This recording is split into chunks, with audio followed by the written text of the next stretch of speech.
thing.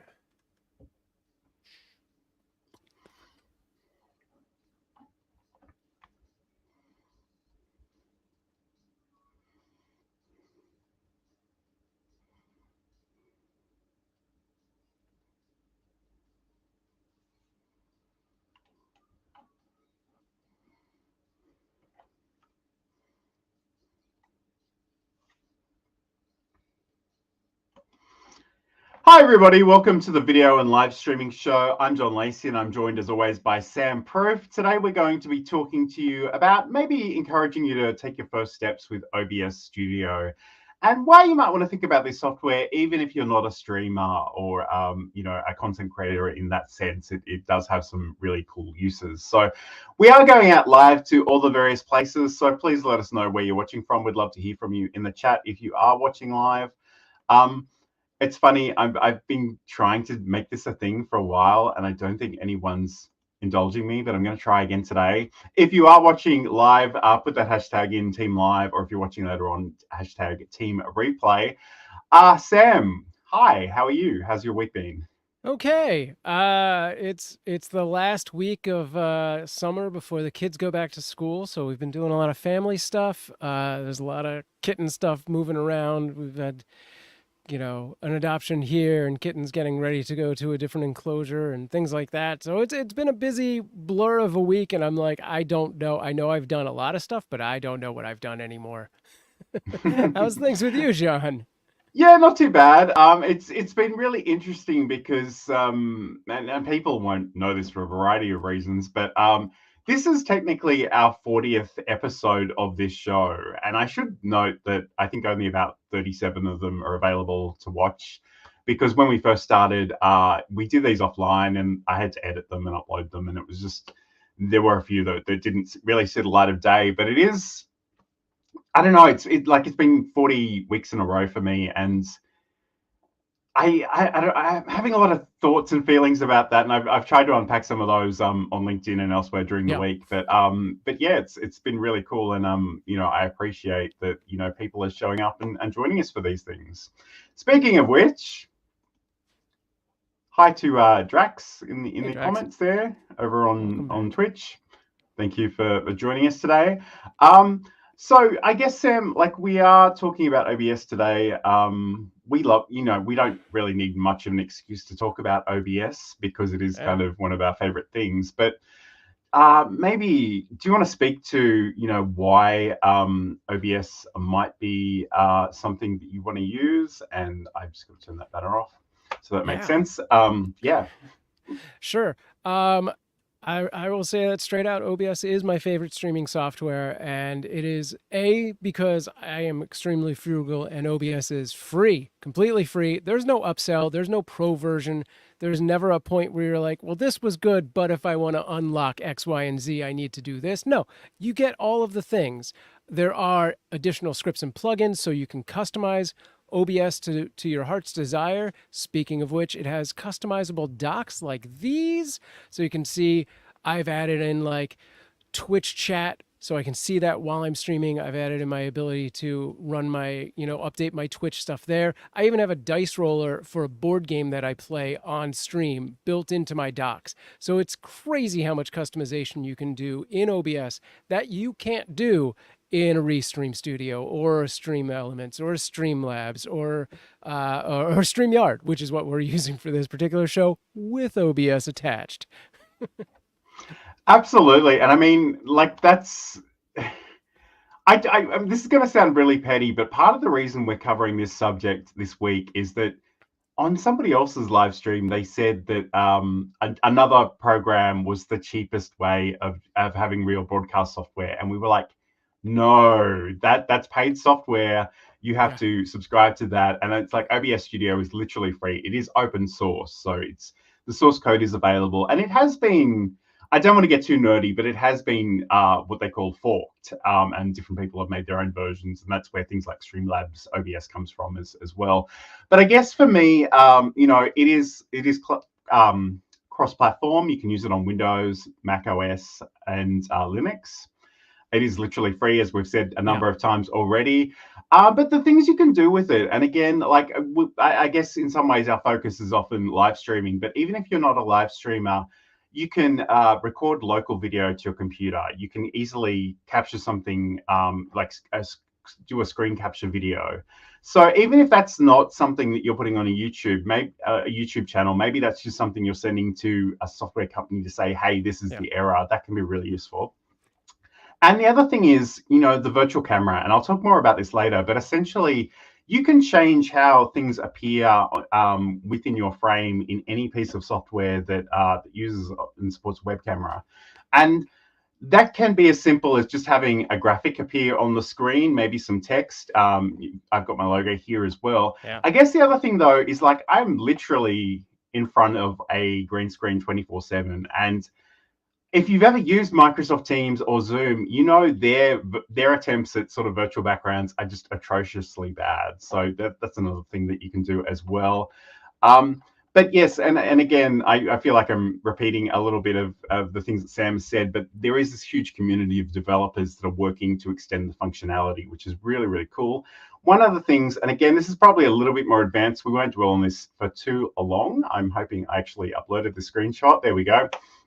Is the Atom vertical plugin. So essentially you can stream, you can record in horizontal and vertical at the same time. And this is really a feature that is practically unparalleled in the webcam, the streaming software space at the moment. And like, just imagine that you're recording you're recording a video and you want a horizontal version for YouTube, but maybe you want a YouTube short version as well. You can do that literally in real time if your computer supports it. So those are some of the things that are happening at the moment. It's funny, and I'll acknowledge this really quickly. Sorry, Insomnia Doodles. I hope I don't sound too bad. I am a little bit congested. The flu is going around something awful here at the moment. So hopefully it's okay. I might even I'll bring up my volume a little bit there. So hello everybody. Welcome to those joining us in the chat. Undo that bring up. Yeah, bring it down. Wow. Okay. That is weird.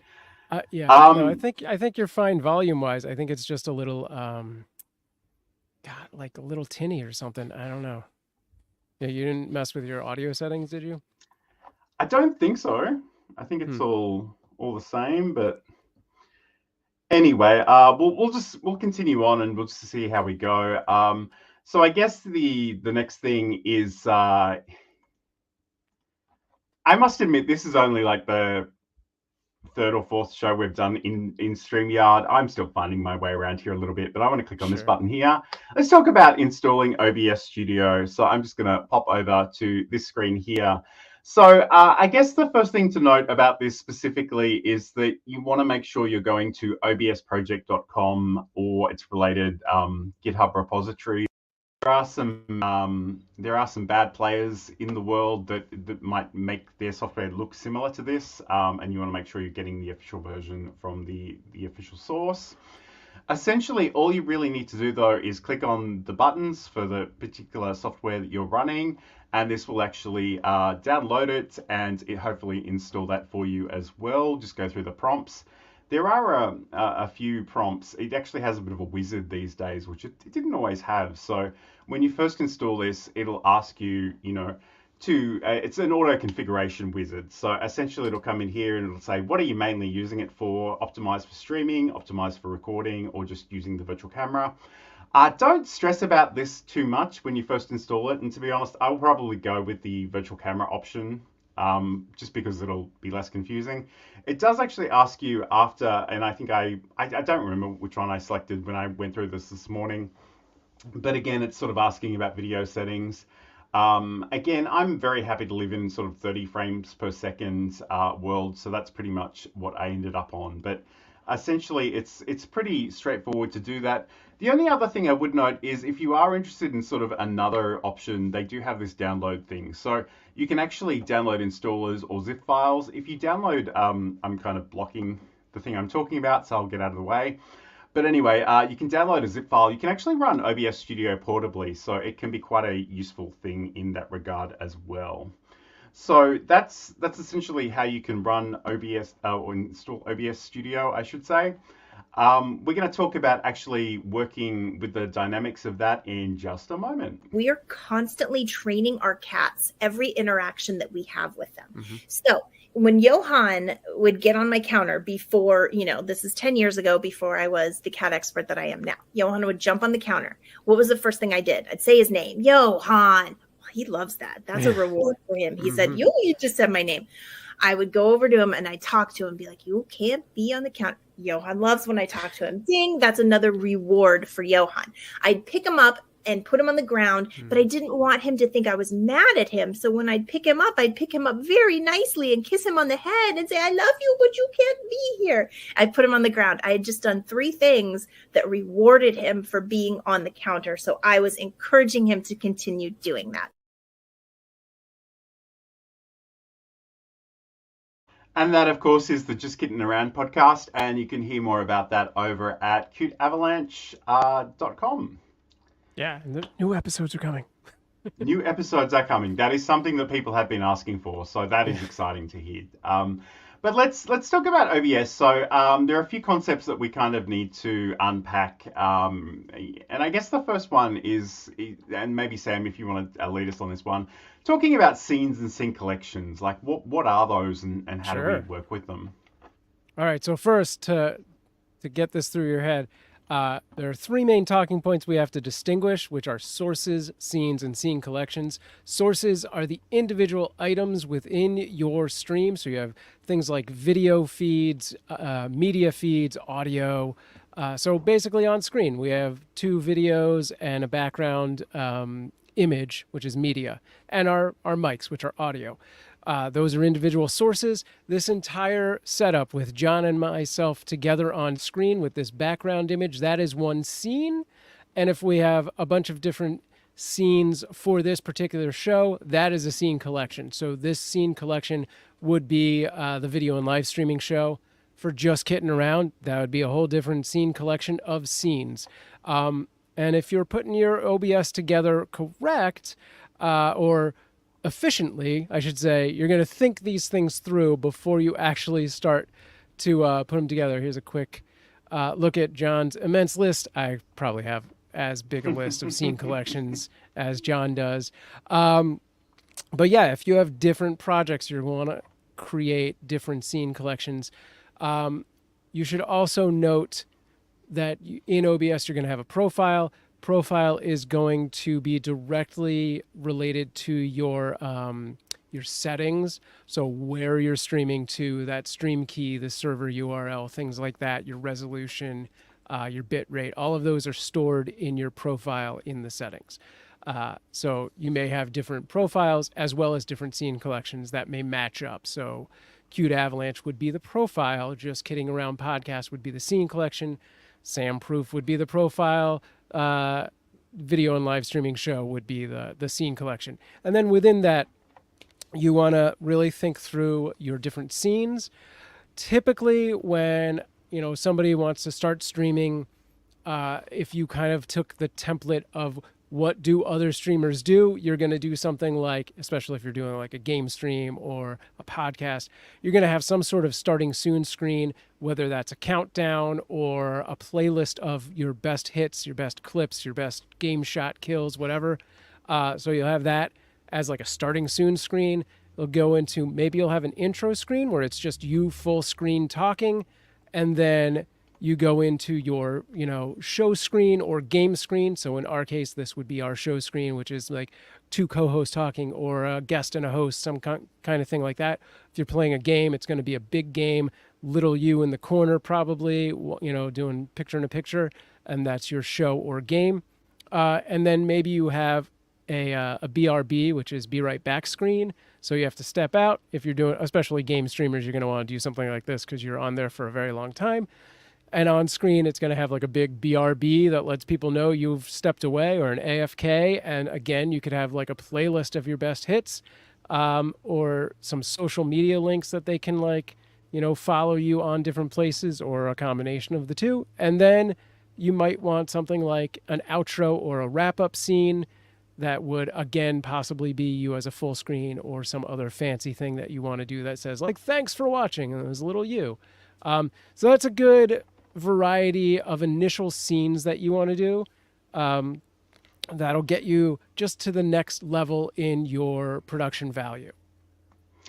And I must admit, I haven't used this particular scene collection for a while because I haven't done my other show. But I did have another show called Coffee and Content, and I just thought it might be worthwhile to sort of show you a couple of screenshots of the different scenes that I have. So, like in my first one, like I literally swap out that image for the particular video thumbnail for that particular show.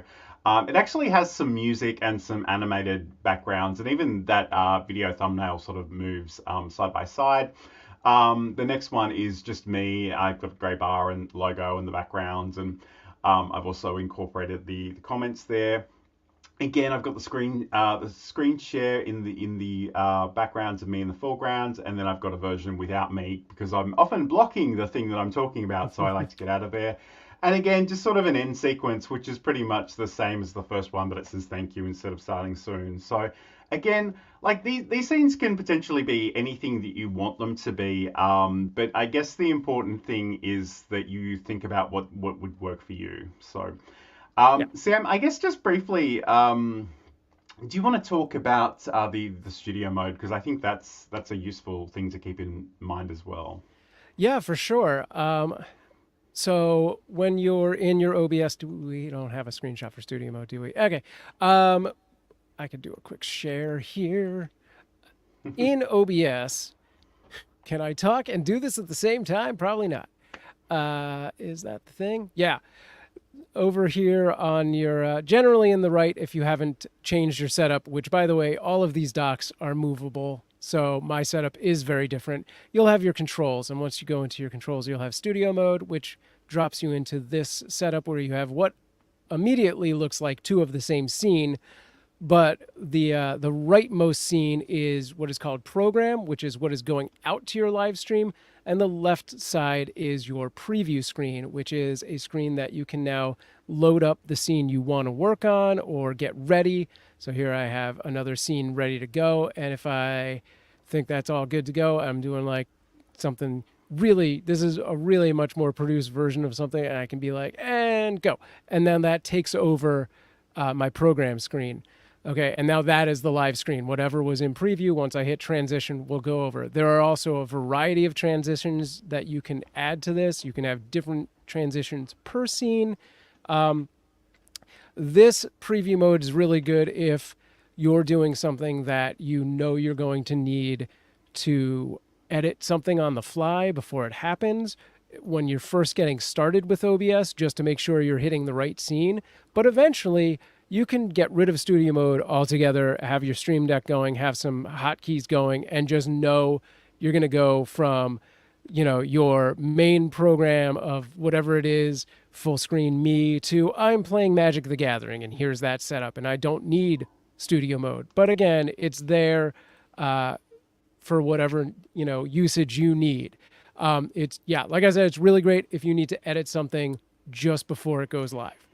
And I think the classic example of that is when you've got a guest on the next scene, and you realize that you've got some text on the screen and you haven't put their name in there, so you want to quickly have that on there, quickly write their name in, hopefully not put any typos in there as you do that, and away you go. A big hello to so Drax has joined us again, but Ender Trading from Bali. It's sort of 9 a.m., 19 a.m. at this point in time here in Australia, for what it's worth. Yeah, so today we're actually, talking about OBS and the things that we can do with that in terms of scenes and sources and audio and going live, or even using the virtual camera or recording locally. Those are all great things that we can do. So let's actually talk about including some different sources. I swear I will learn the ways of StreamYard. There are a number of different tabs, but there we go. Let's talk about sources in OBS. And I guess to do this, I'm going to share my screen. So this is a second version of OBS that I'm running right now. I'm not really sure how much of this I'm going to show you because the more things, having 2 instances of OBS is really useful for teaching OBS, but it's not always great for my computer's stability. But essentially, we've got the scenes over here on the left, and then just to the right of that, we have these things called sources. So if I click on this plus sign that's beside our sources, we have a whole bunch of different things, and I want to call out some of these specifically, but let's just go through them really quickly. So the audio, the application audio capture. So if you want to get sound out of a particular program, the audio input capture, the audio output capture, a browser source, a color source, display capture, game capture, images, image slideshows, media sources, scenes. You can actually have a scene within a scene. We call those nested scenes. It's a little bit more advanced. We probably won't dwell on that either. You can add some text, you can grab a video capture device, and you can have a video source or even a window capture. So again, one of the great things, and like I'm literally doing it right now, is sort of sharing my screen with either window capture or display capture. It's a really, really useful way of doing things, especially if you're like me, like as a teacher, like I'm forever doing tutorials about things. But essentially, let's talk about the video captures device first, because I think that's probably the place we want to start. So this is where we can actually bring in our video camera, our web camera, whatever you can actually signal you can bring into your computer. In this case, I'm using my Sony Zivi E10 for the mainstream, but for this second demonstration, I'm actually going to just use a Sony, not a Sony, a Logitech, I think it's C922. So essentially, I can give it a name, and it is a really good idea to give your sources meaningful names because you can potentially have a lot of them and you want to make sure that you're working with the right ones. So if I pick a device from my list, and I will go down to, it's actually a C920 apparently. Mm-hmm. So you can see this sort of other view. And again, I should say this webcam's never going to be as great as a real camera, and you're definitely going to notice this today. And I'm going to level with you. I'm a little bit self-conscious about it already, but essentially I've got my device here. I can actually go in. I guess the first thing I notice is that this defaults to a size that I know that this web camera is capable of sort of 1920 by 1080. So I'm going to actually select the custom resolution. I'm going to start typing in 1920. It actually does it for me automatically. Then you'll get a better sense of what's happening in the background. So again, you can see the sort of the limitations of my green screen. But again, we're not going to dwell on that for today. But I guess the other thing, if we scroll down a little bit further, is that we've got options to flip these things around. You can change the color range. We're not going to worry about that too much. But what I do want you to think about a little bit, and we'll talk about this more in our audio section coming up, is that, are you capturing audio at the same time or are you doing that separately? So we don't really want to capture audio from my Logitech web camera because the audio, it's physically far away from me. It's going to sound terrible. But what I could do is I could actually come in here and say, use a custom audio device. And then I could scroll down and say, hey, don't get the audio from the mic, get it from my broadcaster, for example. I'm probably not going to worry about that too much for the moment. So if I go OK, you can see this is sort of this second camera. Again, it is worth keeping in mind that it's not going to be as good as my normal camera.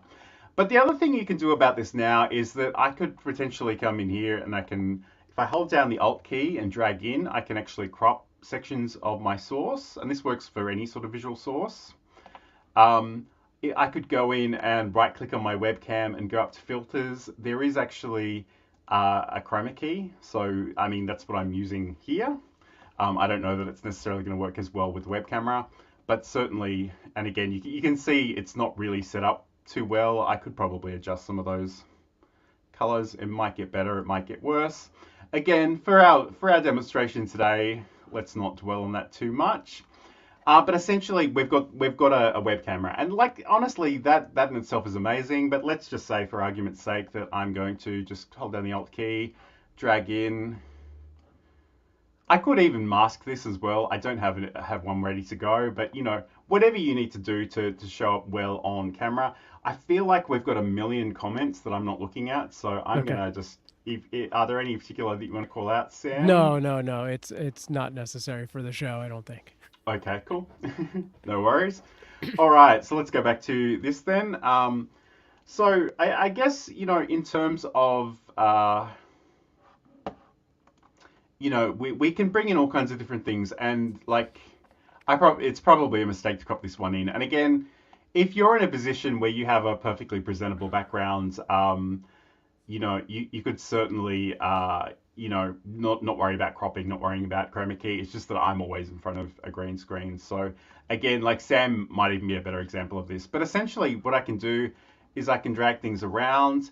I can bring in other things. So I can bring in text or images. If I wanted to bring in some text, I could say, again, it's always a really good practice to get into giving these things meaningful names, because you're likely to forget them.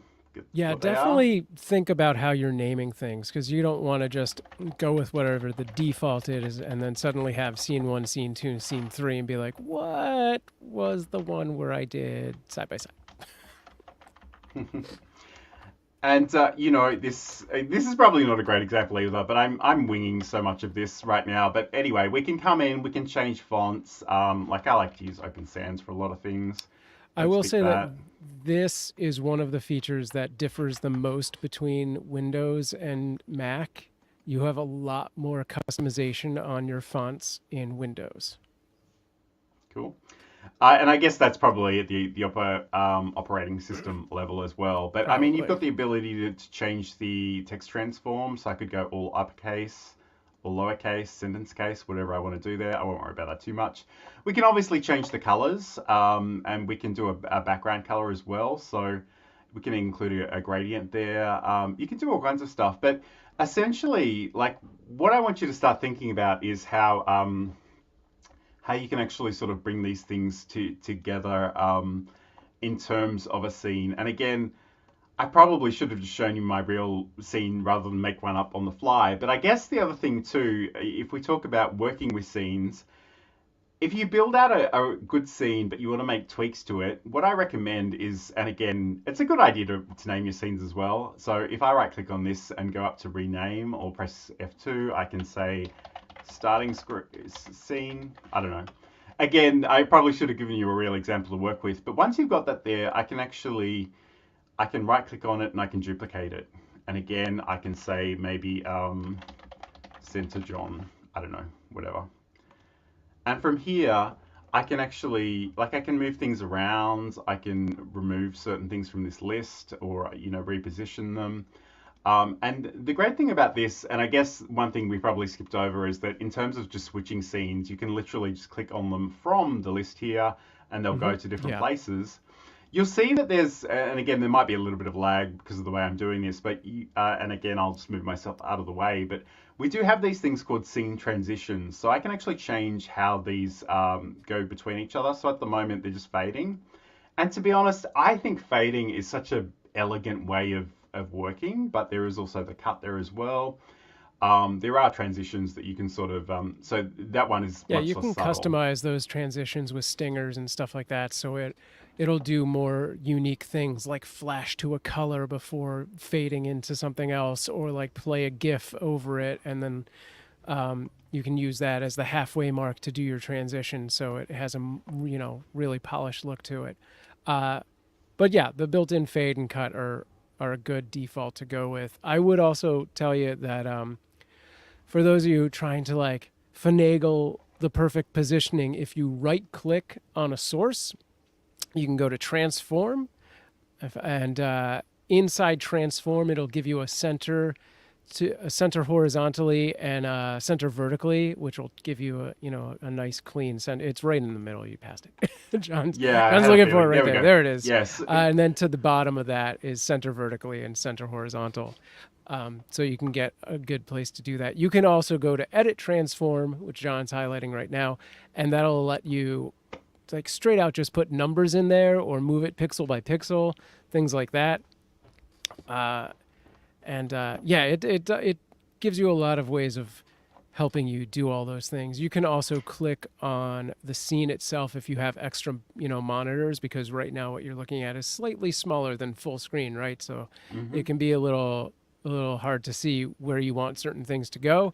So you can right click on your scene and gosh, what's it called? I'm like and Is it like full the screen projector. Yeah. Yeah, to a separate monitor. It then puts that entire scene on that monitor without any of the other OBS stuff, and you can get a real good look at what's going on.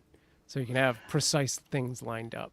And I guess while we're here, I'll just mention too, you can grab a screenshot of any moments in OBS. So again, this is not a great example, but Right. you know, you could certainly right click on that. And sometimes that is a great starting place for a YouTube thumbnail. So that's another thing to keep in mind as well. I guess the other thing I should mention too is I do have an image that I've already nominated in here as the background. So like the other important thing to keep in mind, I suppose, is that whatever is physically on top of this list is the thing that's going to be on top on this canvas. So, you know, if you find that, you know, I can't see my text, it's just a matter of sort of either dragging it up and letting it go somewhere, or you can actually use these up and down arrows to sort of change where they're positioned. So, in some ways, you know, and it's again, I alluded to the fact that you could have your audio with your video camera or as its own separate source, and we'll talk about audio in a second. But sometimes if you do group those things together, and maybe you don't want to be on physically on camera, but you still want your voice being heard, you can just move that source underneath a few other things. Sure. Okay, so this is a little bit. I was just going to say. Now I don't know because we stuttered. You were talking about. But by default, OBS will make any new layers the top layer. So for the most part, it should be there unless you've started moving things around and forgotten about stuff. The other thing that we kind of touched on is you can select a bunch of sources and right click on them and group them, and then they will become their own folder. And you can move that entire folder of things together. So if you have a bunch of little elements, like for example, over on the Cute Avalanche website, you'll see in the bottom right, we have a watermark that has like 3 different text lines and a logo. Those are all individual sources that I have grouped, so I can move that whole group as one thing. Yeah, so if you select those, and I've just held down the control key and clicked on each one of those, you can group them together.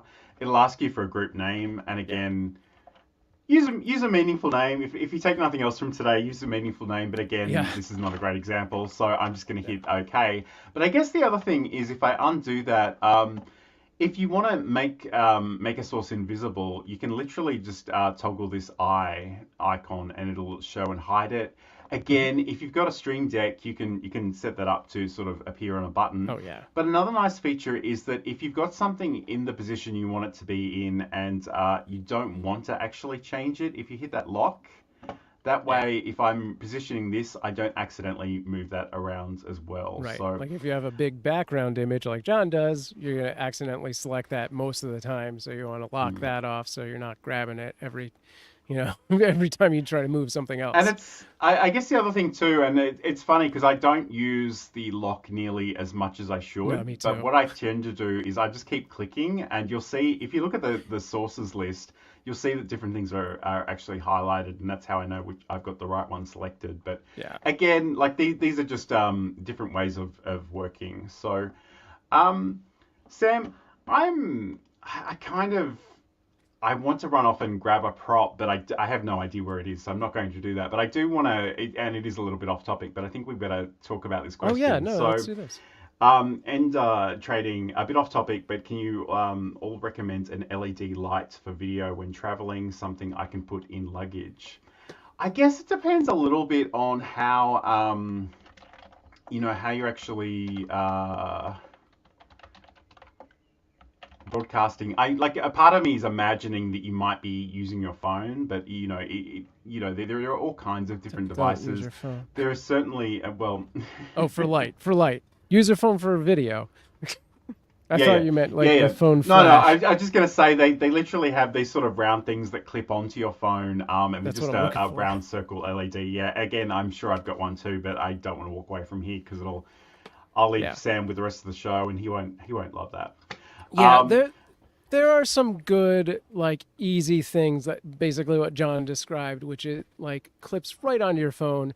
I have one that was gifted to me from Mob Crush when I worked there, and it on the one side that's facing the back has a mirror with a ring of lights around it, so you can see yourself and get the light on that. And then on the other side has a hole for the camera and has just a ring of light. So it's got lights on both sides. It has warm and cool tones on the one side. One of them only has like 4 options, and the other has like 10 options of color. And that's probably a $20 light, and it does a good job. It's USB chargeable, and we actually took it when we went to our Joshua Tree camp, and that was my lantern for the night as well. It's interesting because I've actually seen people recently be like, oh, if you're recording a video in front of your computer and you don't have enough light, just Google yellow lights and just have it show up on your monitor. And I think that's one way of doing things. I guess this is the kind of selfie ring light, and this doesn't have lights on both sides. This is a very cheap one from Kmart in Australia. But essentially, like, you just attach it to your phone and it will give you some LED light. And I guess the truth is you probably don't need a lot of light to be lit up well. So it often just depends on, are you near a window? Can you go outside? Sunlight is going to be your friend. Even just a strategically placed desk lamp. Like I think I spoke about that recently. Like when I started with the webcam that I'm actually sort of demonstrating in OBS today, like I literally just had a desk lamp that had a sort of a movable posable neck. And I would just sort of position it in such a way that it was looking at me, and it worked really, really well. But by the end of the meeting, my eyes would be fried. I would say, this particular question, you also need to know, is this the ideal thing that we're recording? Is us an arm's length away from the phone? Because then, yes, the clip-on phone light is perfect. But if you're starting to do wider scenes, that's not going to be enough light. I don't know how packable the Elgato key light is, but I suspect that would be the next level up. Well, not really. exactly, but there is this thing. This is the key light mini. Yeah. So that's what you're referring to. I was going to say the real key lights, I've got them, but they're not going anywhere. They're huge. But this seems like the next level. Yeah, and again, like this is something potentially, I think you can charge it up. I think it has its own battery, which is another great thing. But again, like you can, I don't know if it sells with this stand. I think that might be that's a separate accessory. But certainly you could purchase those two things. And again, whether you're recording on your phone or whether you're just positioning that light sort of independently, that's kind of up to you. But there are probably some very cheap alternatives to that on Amazon. I'm not really across them, but just see what's out there and get a sense of what might work for you. I must admit, I'm not the kind of person that does much out in the wild. I'm very much tethered to this computer. So I and the few times that I've tried to stream from my phone for different things, I just hated it. Okay, so there's a whole lot of stuff going on in the chat. Cool. But again, I don't know what's really going on there, but it might be gameplay. But anyway, that's fine. You're good. It was unnecessary. It's just lag talk. It's all good. Okay, cool. All right, no worries. So I guess I don't want to, and we can do an entire show on sources if we need to. Yeah, I mean that too. Sure. We can do anything you want. Like honestly, let us know in the comments and we'll throw out the topic. Who cares? Yeah, no. I could do a whole show just on sources. Sure. Because there's such a variety of them. There really are, and I guess one of my favorites is actually the image slideshow, and I for my day job I have a bunch of sort of they're basically landscape photos, but they've got a little bit of branding on them, and I've made 5 or 6 versions of them, and they very slowly fade between them. And it's funny, it's such a subtle thing that 9 times out of 10 people won't notice, but that one time they notice, they're like, oh my God, how did you do that? Because it's not something people can natively do in Microsoft Teams. Right. So it's always sort of fascinating to them. But certainly, like we can add videos, we can add all kinds of different things. And again, we don't really have the time to unpack all of those today. So I did just want to mention that. I guess, is there anything, like, Sam, did you want to mention about Yeah. sources before we move on? Yeah, I mean, I think earlier we talked about, how you can use OBS for live streaming and for video, but really depending on the sources, it really opens up what that is. Like you have the ability to create video playlists, so you don't even have to be live. You could be doing some kind of, like a replay or a highlights thing, or you can even cut like video, like a montage live through things like that. With your video playlist, you can set up hotkeys so you can advance to the next one, stop and start ones. If you want to do YouTube React style videos, you can do them all in OBS super quick, and just use that exact method I was talking about, where you're stopping and starting or going forward and things like that through that video playlist. And you could technically, do an entire audio podcast and stream it to, an audio. There is one, I believe, on the RTMP out. It might not be an RTMP, but I believe there is one streaming destination that is audio only, that you could use OBS for and do it like that. So there's a wide variety of sources that really dictates what your show is. Yeah. And I mean, that's a really good point. And I guess, like, in a previous show, we did sort of streaming for podcasters, and you don't have to do anything you don't want to do. And I think often we hear from people that want to broadcast, but they don't necessarily want to be on camera. And it's very, very easy for you to either not use your camera or have something over the top of the camera. So those are a great way of sort of operating as well. So yeah. There really are all kinds of different options there. So, like, today we really just want to get you thinking about how this might be useful. And again, it's one of those things I like to say, like, we get nothing out of this. Like, there is no affiliate program for this free and open source software. Like, there's no money to be made. We just love it. So, let's actually just watch this one, and we'll be back in a second. And then I looked at the first assessment, and the first assessment was record a 5-minute video. And it was a pretty simple introduction of yourself. There was nothing exciting. I didn't have to research. It was just a 5-minute warm up. And I freaked out. That course is still sitting in the cupboard beside me. I see that stack of papers and I almost rock in the corner. It cost me a lot of money to sign up, and I threw the whole course away. And that, of course, is my audio podcast, Build a Presentation Muscle. You can learn more about that at johnlacey.com. But let's talk about audio in terms of OBS now. So this is potentially a complicated subject, but we're going to keep it really, really simple for you today. So again, I might just switch over to my screen share, and we'll make this a little bit larger. So again, I think it's like it's important to think about, first of all, make sure your audio source is in your scene, because there's nothing worse than switching to the scene of you talking and realizing that you haven't included the audio. Again, you'll see that there is a mic or auxiliary thing happening. I'm gonna mute. Even the desktop audio here is sort of just the default setting. So at the moment, I've got no audio associated with my web camera, but if I wanted to, I could certainly go in and right click and go to the properties, or you can double click to get to the properties as well. So it could be a thing that, if I do go down here and I use a custom audio device, I can actually use, in this case, maybe just my stereo track and say, okay, this will be my audio now.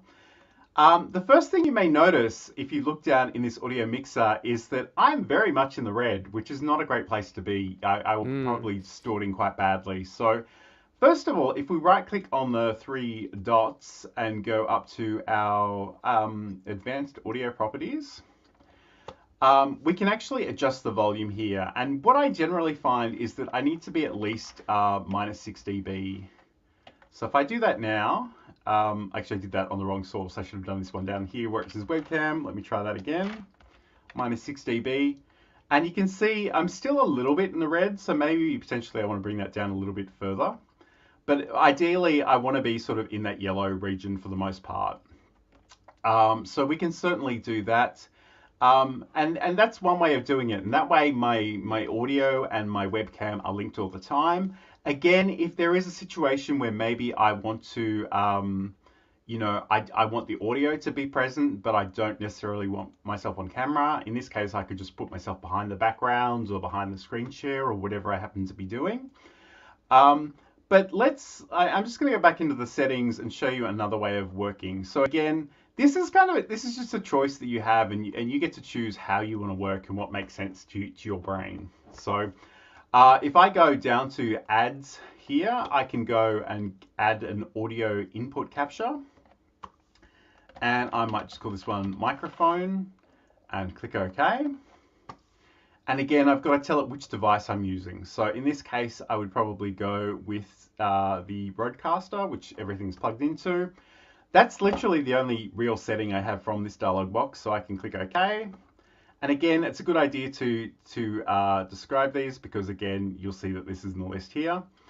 And again, I'm, you know, by default, I'm always going to be too loud, so I want to go at least minus 6. I think minus 6.4 is what I established last time. So again, that's a really important thing to do, but there are more things that you need to think about here. So this is the advanced audio properties. Again, if you click on the 3 dots of any of those, you can go there and you'll see all the different audio sources. So there are a whole bunch of settings here. Most of these I probably would recommend that you don't even worry about them.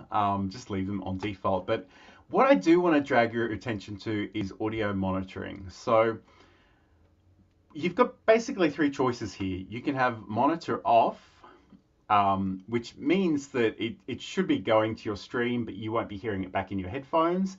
And again, you don't really want to hear your own voice coming back at you with a little bit of delay. That's going to be very distracting.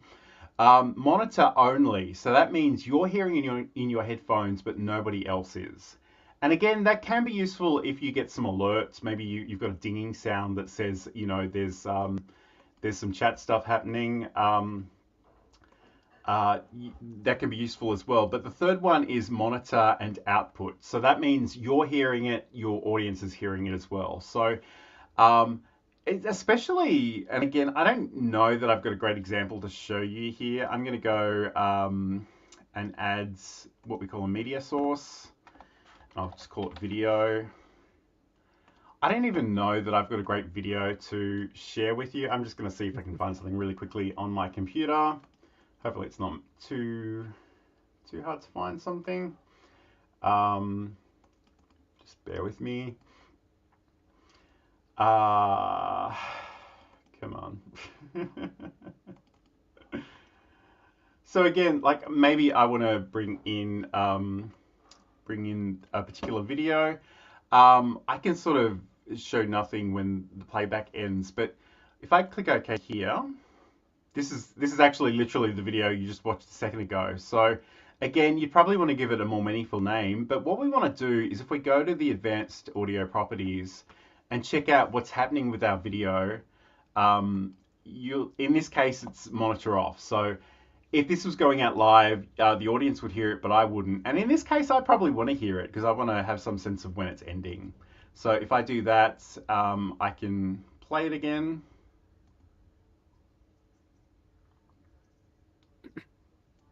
And again, just make sure that those volumes are working okay, because look, Sam, I'm sure like you've been doing this for a really long time, but I imagine I'm just going to tell this sob story because I think everyone needs to hear it. I did a show, a segment. I did an episode on my other show, Coffee and Content. I'd spent all week planning it. I had the screenshots, I had the videos, I had everything ready to go. I went live. No one showed up. No comments.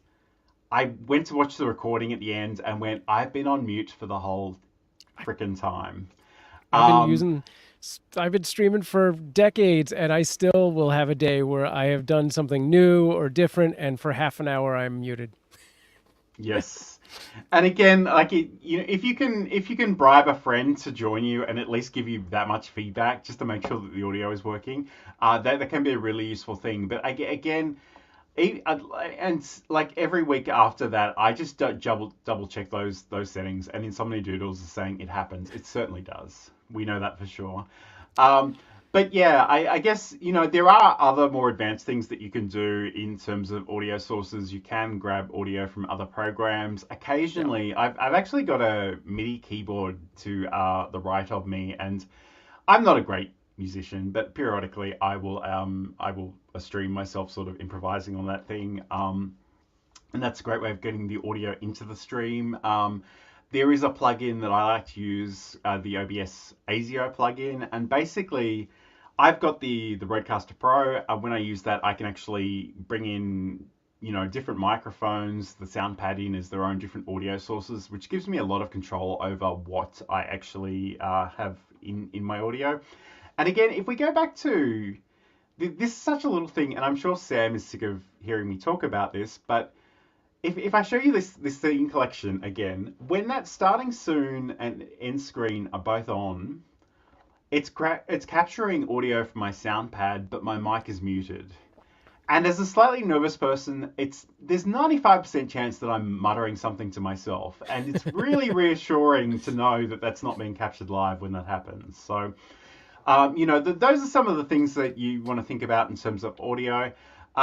I guess one other thing that just occurred to me, and I'll show you really, really quickly.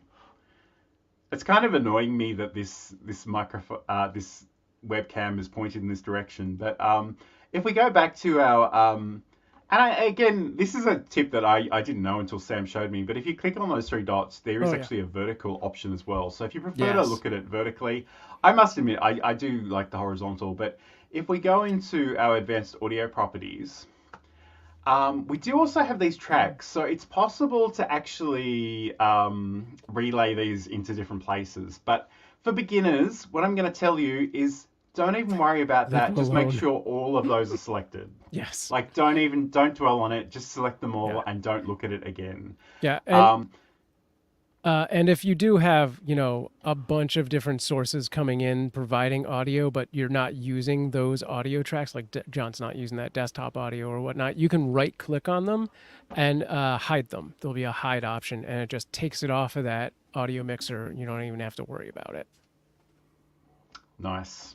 Yeah. That is great. So again, I guess I don't want to dwell on this because I think this is more an advanced thing, but if you really do get into it, you can add audio filters, compressors, EQ, you can adjust the gain, noise gates, noise suppression, any VS2.x plugin. A lot of the modern VST plugins are actually 3 and upwards, so they don't always have that capability. But again, as a beginner, don't even worry about that. Just know that it is there. And I think that's the thing that we don't always articulate well, is that it's easy to start simply, but it can be very easy to get advanced. So just be comfortable where you are and think about what's most important. Sam, I believe we had a comment. Yeah, we have a few comments in the starred section. So real quick, shout out to CG and Claire who joined us in the midst there. And then here we go. Is back with, if OBS is open source, this is a great question. If OBS is open source, could someone not create a newer, more modern interface such as StreamYard out of the software? So technically, yes, and it has been done. Streamlabs did that. And I believe when Twitch put out Twitch Studio, they used the OBS source code. I'm not positive. The one thing is, OBS itself has a big community of people that are big fans of OBS. There's a lot of devs out there. That's who's made this software. It's not just one guy. It's somebody did start it, and then a big community adopted it and has been helping. And they do all of these things like create plugins and scripts that you can add on to OBS. So all of that, I'm sure all of that still falls into the open source thing, but there's almost no point. What Streamlabs did was to kind of make it an easier adoption process to get into OBS and help you set up and stuff like that. And they did do a few innovative things. And for the most part, they probably do have the second most used version of OBS. It does have a pay gate, which gives you access to these sort of things because they are, an actual company trying to make money. And I'm not sure what the legality of all that is, if there's some kind of licensing. There was a big uproar about their whole thing a few years ago, but to my knowledge, it all worked out and they're on good terms with the actual OBS team and stuff. And they even pay out some amount of money to them, from my understanding. So yeah, sure. If you're a developer out there, this is there. It's open source. You could do something bigger and better. But if you're a streamer out there, there's no point. It's right there. All the plugins are there. They get updated quite frequently, depending. Some of them fade out. Some of them, get updated. Sometimes there's new ones. Yeah, it could happen, but I don't see anyone else doing it. I think historically it has happened, and that's the thing. Like any open, again, you need to consider those licenses. But even OBS, Streamlabs did their own version, and they wanted to call it OBS. They wanted to call it Streamlabs OBS, and the OBS people had some problems with that, and there was a whole thing. But even WordPress, like the WordPress, which is sort of blogging and website software, it has been forked a number of different times because people went, I don't like this about it. I want it to do something else. Like that happens all the time. But I guess the other thing I wanted to sort of share in terms of the layout, and I get the feeling we probably sort of skipped over this. First of all, if we go into the settings, we do actually have different themes. So you can sort of adjust how this physically looks. Some of these takes a moment to update, but essentially I've got sort of dark version, I've got a light version as well. There is a bit of a lag between me trying these out. I probably wouldn't want to use the light version, but we've got all these different themes that you can use. So if you want to adjust how it looks, if you're not crazy about the color scheme, that's a really great way of working. But the other thing too, and again, Sam did mention it briefly, but all of these things, these docks can be moved around. So if I wanted to, throw my scenes up here, have that there. I can actually sort of have them as floating things as well. So maybe I want to move one onto the screen I'm not sharing. Maybe I want to put it back where it is. Like, yeah, you there could are different ways legitimately of put doing docs this. on another monitor. Yeah, absolutely. And like, it's relatively easy to sort of change how that works. But again, and it's funny because I see other paid products that are very, very similar, and I'm like, it's only how the screen is arranged, and you actually do have a lot of flexibility to rearrange it. So that's another thing. I just want to hi to Drax, by the way, but I just want to talk about this one because it's really funny to me. But this microphone here, and again, maybe for the benefit of the audio version of this show, I should read it out. So he writes, I don't know why, but I feel like the mic is fake because he gets really close to his mic. The volume stays the same. I should say that what you're hearing in this stream is not what I was demonstrating in the software, first of all. But this is actually the Shure SM7B microphone. It's a very popular microphone with streamers. And the thing that I like about it is that it's a very quiet microphone. And I know that probably sounds counterintuitive, but the reason I like that is because I live in the suburbs and my neighbors are yet to meet a noisy power tool they didn't feel compelled to own. So the great thing about this is they can be maybe 2 or 3 meters away with a drill or a chainsaw or a lawnmower.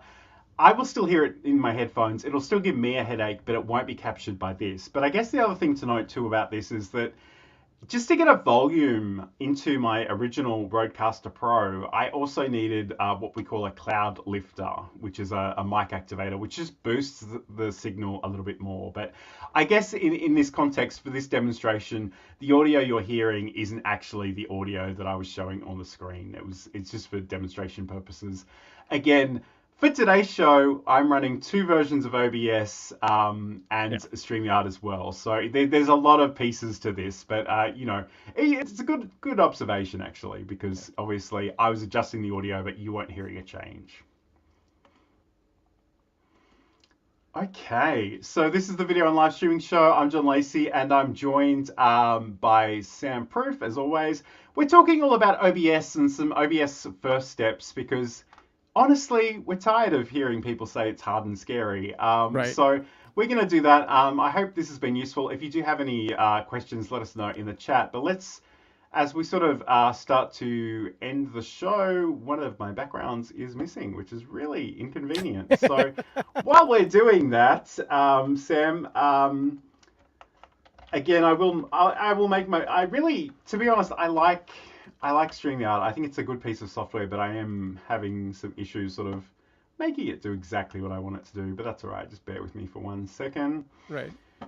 Okay, so what we're going to talk about now is what we talked about at the beginning. And again, actually, what do you do with this? So, you know, you can, of course, go live, and I'll get Sam to talk about that in a second. You can record local video to your computer, which can be a really great way of capturing yourself or your screen.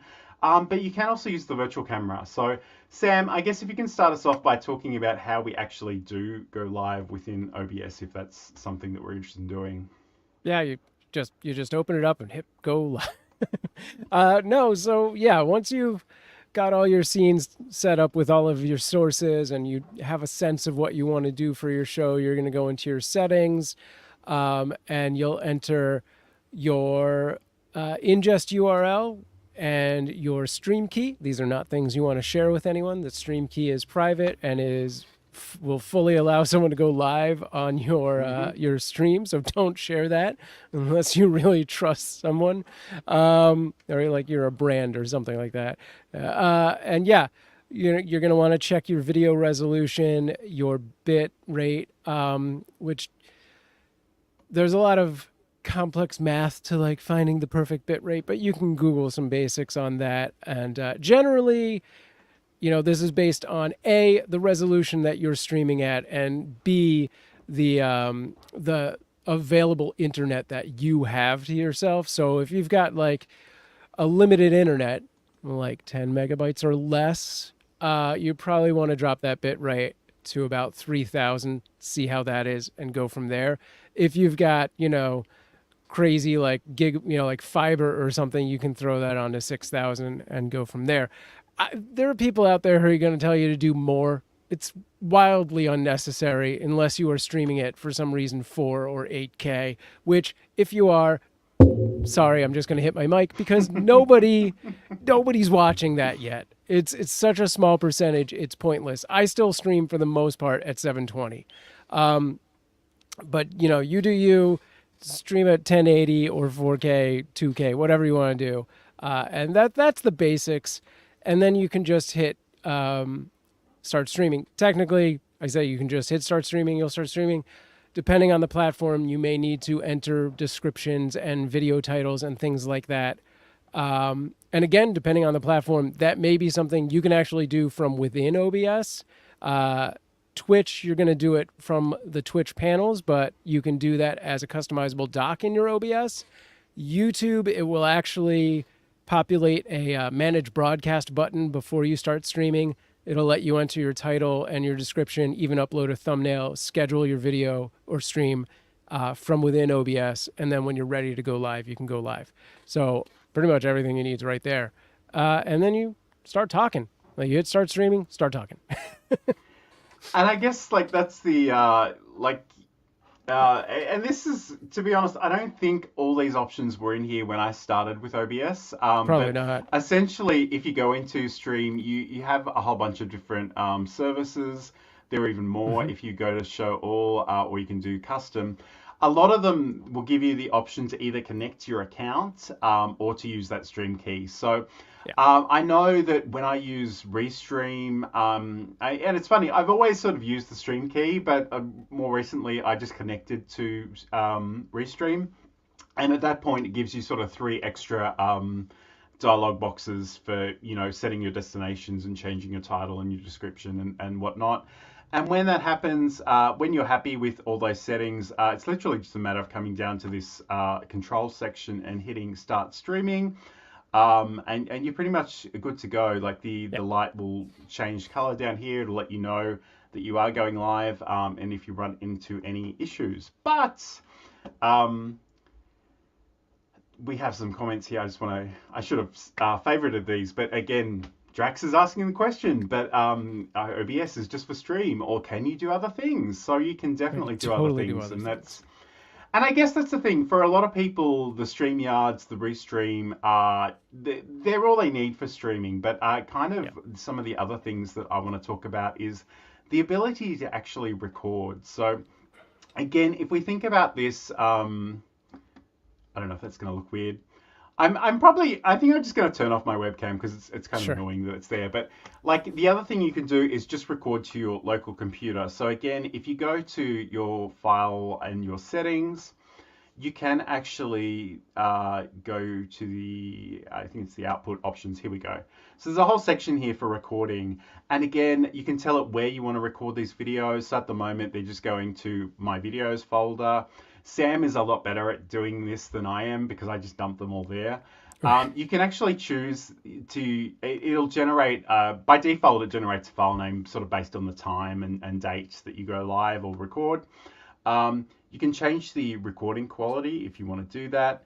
The recording format is really interesting because there are all kinds of different video formats, but the one that we like to use is MKV. Yeah. And it's one of those things that you do need to convert this to another format to use it once you've done it. But the great thing about the MKV format is that if your computer crashes while you're doing your recording, there's a very good chance you'll be able to salvage a fair bit of what you've recorded. Whereas with MP4, it just doesn't seem to work the same way. So again, you can do that. You can do whatever you want. And essentially, all you need to do is, if you come down here, and I'll move myself out of this frame, but if you go down here, there's a start recording option. So I can click that. I can just record what I want to do. I can go through my different scenes. I forgot that video was there, so I'm going to turn that off for a second. But essentially, you can do that. You can hit stop recording. And the only extra step here is that you want to go up to file. They have this thing called Remux recordings. And essentially all this does is lets you change those MKVs to a format that you're more likely to use in different audio software. Again, I might just...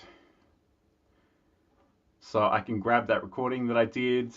I can hit Remux. It'll literally just change it. And you can change the file name. It's a good idea to do that because it'll be more meaningful. Hit Remux. Yeah.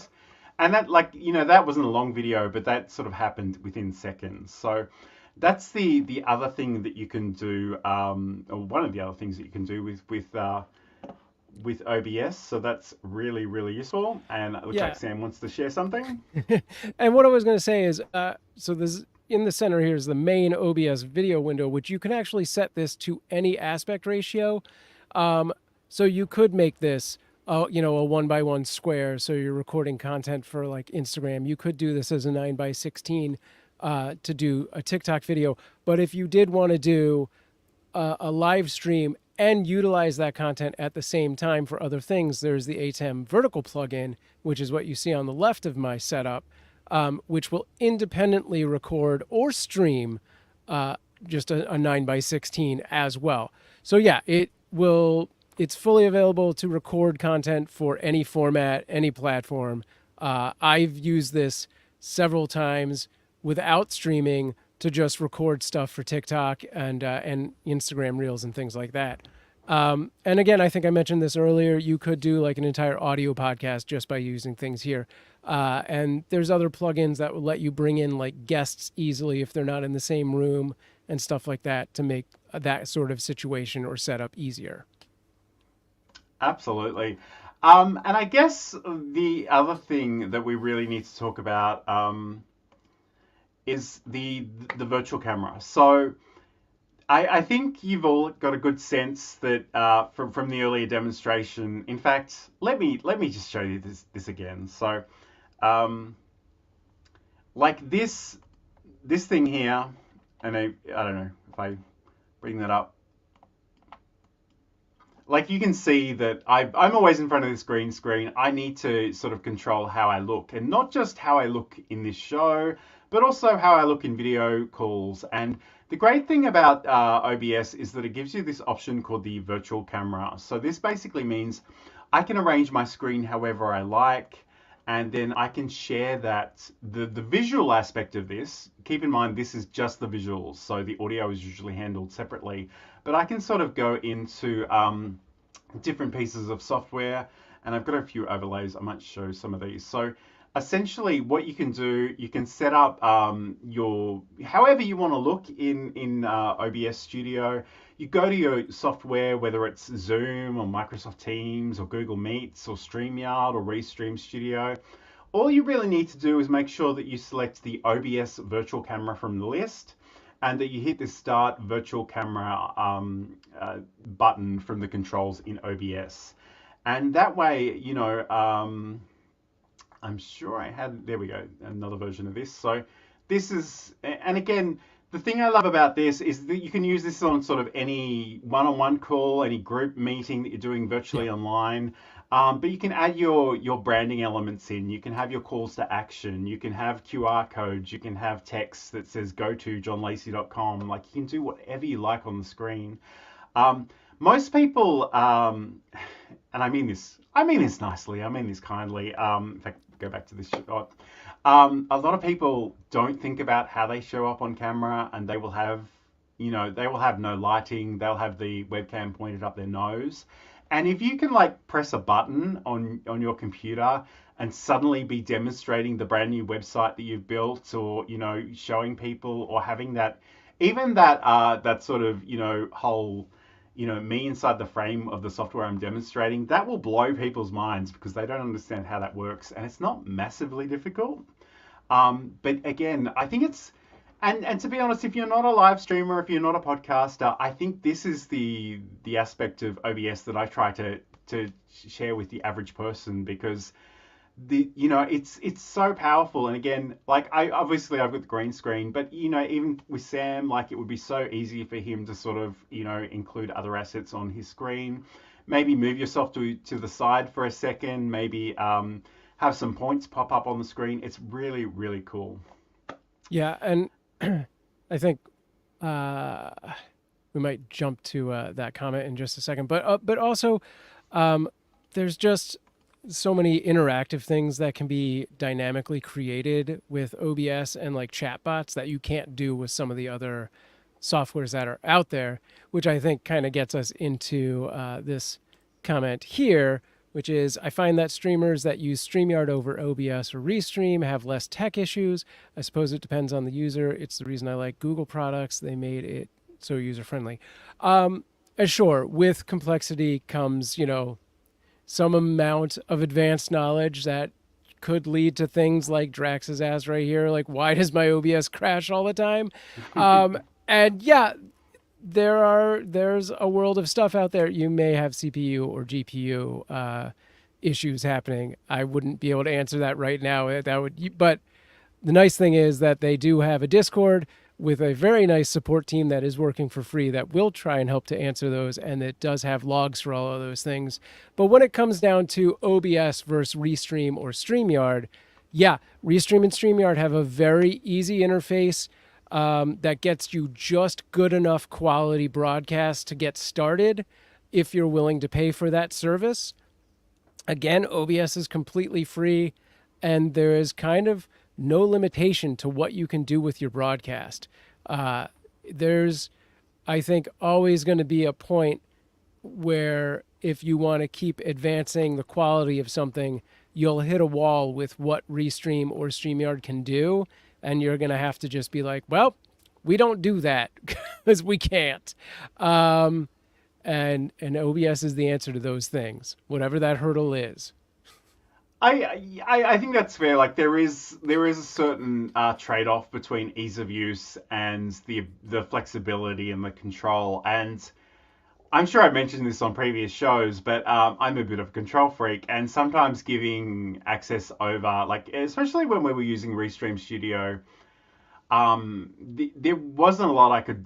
There are a lot you really need to embrace their defaults, but to be honest, the average person is probably really well served by that, and I think we're not really recommending that you drop anything that's working well for you and just adopt OBS Studio instead. And again, we have nothing to gain by you using or not using this software. It's a weird thing that I like to bring up, but I think it's a beautiful and elegant solution. And I think, again, don't necessarily think about replacing anything that's already working, but think about how it might supplement other things. And even though we are sort of using StreamYard today, you know, what you're seeing within StreamYard for our web cameras is coming via OBS. And again, I obviously have that constraint of the green screen, but like, you know, when we sort of increase the size or change the background, that's happening in StreamYard. But if I switch to, you know, a different view like this is all pure OBS stuff. And again, I mean, the way I'm doing that is actually via a Stream Deck that I've got on my desk here. So we're literally using both of these together, and I think, you know, for me, like even the ability, and I know I did this earlier, and it probably seems like a really trivial example, but like even just the ability to have something pop up on your screen like that is a bit promotional, or a call to action, like that's a huge difference. Like StreamYard or Restream does not give you sort of the ability to do nested sources, which is what this would essentially be at that point. Like you could have that on the screen. It would kind of clumsily take over this space in between us. Like if we have something, I'm sure. Like, you know, I could throw on like Blam that's just going to do what it does. It's exactly where it is. And I can't have it inside John's window or anything like that. And I'll show you the classic example of this. And you know, I think Drax was asking what is StreamYard. StreamYard is just some streaming software. But it's like I designed this graphic here to encourage people to like and subscribe, and it works really great when we're both here and we're both using this side. But if I take, you know, Sam outside of this frame, look what happens. I've got to change to this one, I think. Like it's sort of, it cuts a fair amount of my screen off. So it's, you know, it's again, like it's nothing anybody needs to really stress about too much, but it's just, you need to think about the constraints you've got. And I guess no matter what you're using, it's worthwhile learning how to work it well and roll with it. But I just, I mean, it kills me that more people aren't sort of using, like, if you're in a professional context, if you're selling a service, if you're doing sales calls or promotional calls or even customer support calls, the ability to look professional and show up well is just a beautiful thing. Yeah, and OBS is just going to give you an extra level of, you know, finessing of those scenes. It just, you know, you're not going to run into one of the things that I see quite a bit, because I do use StreamYard for a show once a month, is it prioritizes these cameras. So it has basically a dynamic camera positioning. So if I switch this to another scene, oh, that's not a great example. You know, John is now the big one and I am the small one. I have no choice over that. I can move this so that I now become that. But if I want to be sure that I'm going to be there, I'm going to use OBS. Like, absolutely. And again, like StreamYard, I guess the thing I'm trying to say though is, like, it's good, it's great. And to be honest, if you're just two people who aren't control obsessed, if you're happy to accept the defaults, because 9 times out of 10 people should be there to listen to what you have to say. Like, you know, don't get too obsessed with the extra features. But I just love the idea that, you know, I can go to a different scene collection. I do have a scene collection that's specifically for my day job. You know, and I just little things, little tweaks to delight people. And again, they don't always know how that works. So you instantly seem like this magical figure that has this secret power that they don't understand and can't use. So I think one of the, we've gone over quite a bit, but I think one of the biggest features that neither Restream or StreamYard really have. Like you can finagle it in a way, but it's something that OBS does have, is the ability to have a browser source. It's not sharing a browser window, which is what Restream and StreamYard can do and OBS can do, but it lets you actually bake into your scene a browser source. So that source could be completely transparent. And this is how, if you ever go to, like a Twitch stream, like a gaming stream, stream with a lot of people active, and there's things happening on the screen, that's a browser source. Like somebody has followed you, somebody has subscribed, somebody's donated $5. That's all browser sources. And you can't do that easily in StreamYard or Restream. You can kind of do it, but it would look real weird. And it wouldn't be an overlay. It would be like an additional box that is now dedicated to this thing that should be full screen. So yeah, I think that is a big feature that a lot of specifically gamers, are always looking for, and would turn them on to OBS off of any of these other things. Now, Streamlabs, being an OBS clone, would have that ability. And this is John setting one of those up. Drax asks, wait, OBS have a browser? Are you asking, does it have a browser source? Because yeah, it does. It's not a browser, but yes, I could put any web page into a scene and do it as an overlay, do it as a side-by-side, anything like that. So if it is an alert, then it's on a transparent, or it's on something you chroma key out and it now appears randomly over you. There you go. Mm-hmm. Yeah. So, and again, like we've done a whole other show, and we're massively over time, so yeah. I won't dwell on that too much. But I guess to Drax's question, like I've just added like my website in here as a browser source. I can sort of change the dimensions of this, and maybe I should, so it fills more of the screen. But I guess in fact, if I transform that and fit the screen, might be better.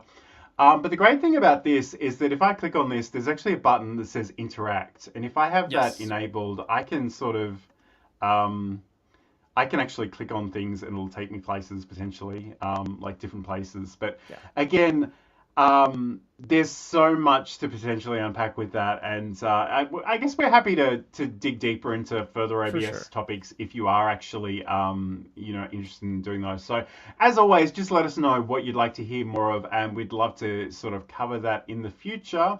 But thank you for dropping by. We've had some great interaction in the chat. We really appreciate that. Sam, if people want to learn more about you and find out all the cool things you're doing, where can they go? Sure. Head over to SamProof.tv, that's my website right there. You can find all of my links to my different socials and live streams at the top there in those little icons. But for the most part, you'll find me over on cuteavalanche.com and its live stream working on that 24/7 kitten cam. I do want to plug this a little bit, which is my Discord. So you can go to samproof.tv/Discord. I have an entire section devoted to other content creators that I want to start really putting out there. And if you have questions about something like OBS, go in there and ask in that section, and I will try and answer as fast as possible. Nice. And if you want to catch up with anything I'm doing, you can head over to johnlacey.com. I do have a whole bunch of OBS-related articles over there, and if you scroll to that page, you can find me in many of the various social places. I must admit, I'm joining Twitter clones left, right, and center, and they're not all on my website, but that's probably a discussion for another day. So anyway, thank you everybody for joining us. Again, we'll be back roughly the same time next week, so we'd love to have your company then too. But take care, have a great week, have a great weekend, and we'll talk to you again soon. See you next Friday.